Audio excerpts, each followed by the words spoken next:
everyone, and welcome to Season 2, Episode 45 of Pro Wrestling's Top 50. I'm your host, Travis McNeil, and today we continue our countdown of the top 50 matches in Impact Wrestling history with match number 6 on our list, which is the first ever one-on-one contest between Samoa Joe and Kurt Angle from the TNA Genesis 2006 event held on November 19th, 2006. This match was maybe the biggest pleasant surprise for me in doing this countdown. I had not watched it since it initially aired. I did not like it at the time, which we will get into more as we go through this video. But watching it now in the year 2021, it is absolutely fantastic. Kurt Angle is so he's weird because, you know, in my head, like I always look at him as this WWE guy, right? This WWF guy. But he actually spent longer in TNA than he did in the WWE, which is really weird for me to wrap my head around.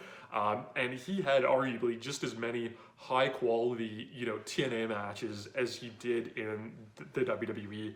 And I'm not sure if that's something that is really considered by a lot of people when looking at the overall kind of scope of his career. When he came into TNA though, man, it was a really big deal.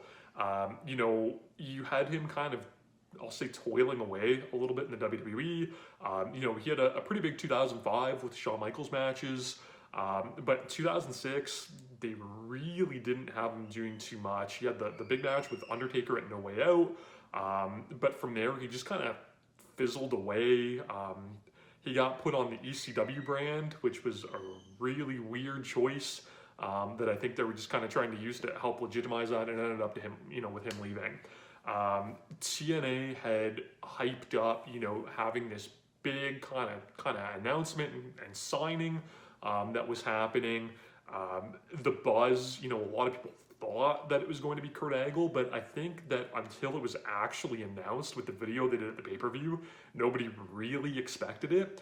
Because he was the first guy, like, although we had, these guys come from the WWE to TNA, like Christian and like the Dudley Boys and Jeff Hardy to an extent as well. Angle was the first kind of like big guy where it seemed like a bit of a downgrade for him. For Christian, right? TNA revitalized his career. It made him a main eventer, right? There was that reason for him to come. But for Angle, it almost kind of felt like, a testimonial for TNA that this guy was coming to TNA. It seemed like it was going to help, prop TNA up, just by having him there. And the crowd went, ballistic just for the announcement that he was coming. They did the big debut with him on Impact with Samoa Joe. That again it was so good. This was the match that everybody wanted to see, right? When Kurt Angle left the WWE, I think there was a couple of guys that people immediately wanted to see him against. American Dragon, Bryan Danielson was a big one. Unfortunately, it's a match that we never got to see. But Samoa Joe was 100% the other one. AJ Styles too, but especially with how TNA had presented Joe, having him unbeaten for a year and a half.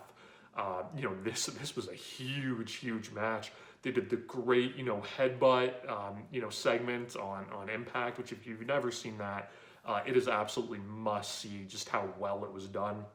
Where, Angle hits his headbutt to Samoa Joe, shows that he's here in TNA, and then Joe just creeps up behind him with blood dripping from his head and slaps the choke on him. It's so well done. So you get this big match, and the crowd is super hot for it.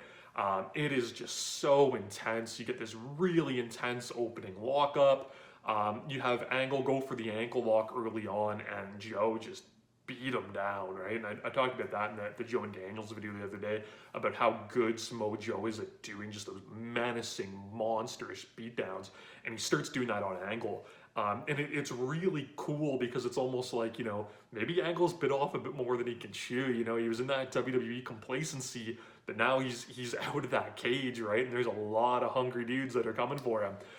So Joe beats him down. Angle snaps off like a big overhead belly to belly, which looked great. That kind of pisses Joe off a little bit. He pulls Angle to the floor and just swings him from powerbomb position into the barricades, which was like a signature Joe spot.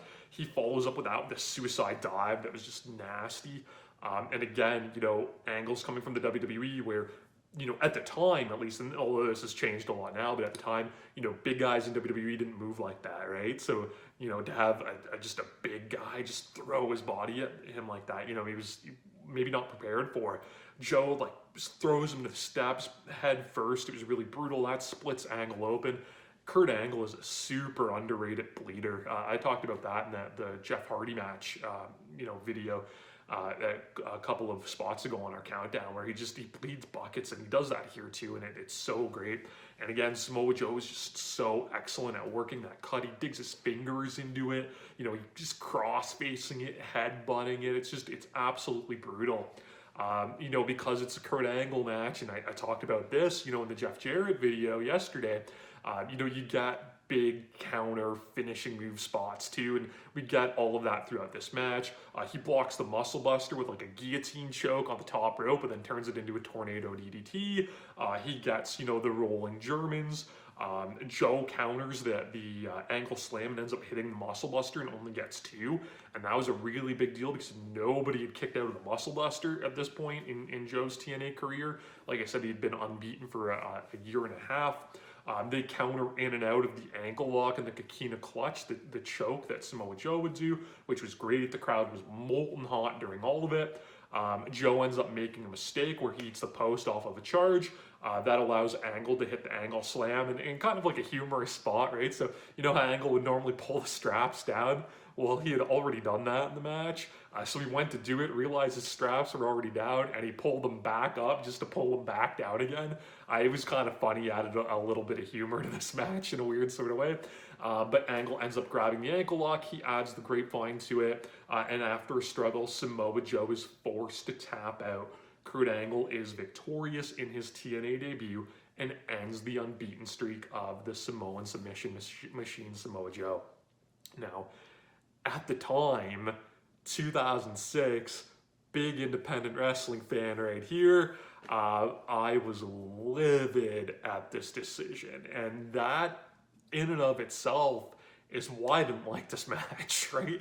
And it's funny because, you know, all of these years later, 15 years later, like, I've removed that, you know, quote unquote, like, smart cat from my head, and I'm able to just appreciate this match for how great it is. But it just goes to show how, like, sometimes decisions, you know, whether we think they're right or wrong, they can really view how we affect, you know, pro wrestling. You know, it's funny. These guys did a series of matches after this that couldn't even come close to the magic that they created on this night in November 2006. They did a rematch the following month at Turning Point, which at the time I liked better. And, you know, Samoa Joe won that one, so I'm sure that had part to do with it. But watching it now, it's okay, but nowhere near as good as this one. They did a 30-minute Iron Man match at Final Resolution 2007 in January. That, truthfully, really wasn't that great. They would do like a unification match for a whole bunch of belts, you know, a year or so later. That again wasn't great, and it really wasn't until Lockdown 2008 that these guys would recapture some magic again in a match that, you know, really kind of carries a lot of hype, just for how it was built, how it was presented, you know, in the cage is almost like a more of an MMA style match. Great match if you've never seen it. Didn't make my top 50, but it's really good. But this match, you know, at Genesis, it's so unbelievable. The crowd is so hot. It really carries that feel, even all of these years later, of being a big deal. Joe is an absolute monster in it. Angle puts in an incredible performance in victory, and, you know, I don't know why I was so mad at the time, because, you know, Joe's streak was going to have to end at some point, and I think I was just bothered by it was this WWE dude that immediately waltzed in and kind of snapped that, but really in hindsight, it wasn't too bad. Angle would be around to stay and would have this fantastic career in TNA. You know, Joe would eventually recover. He would be the TNA champion, you know, about a year and a half after this. So, you know, it's just watching this match now in the bubble that is 2021. It's incredible. Great David versus Goliath match. Blood adds to the drama. Crowd is red hot. It is fantastic. You can watch it, of course, on Impact Plus. You can subscribe to my channel here on YouTube. You can follow me on Instagram and Twitter at Wrestling50. And you can please join me again tomorrow as we continue to count down Pro Wrestling's Top 50. Top 50.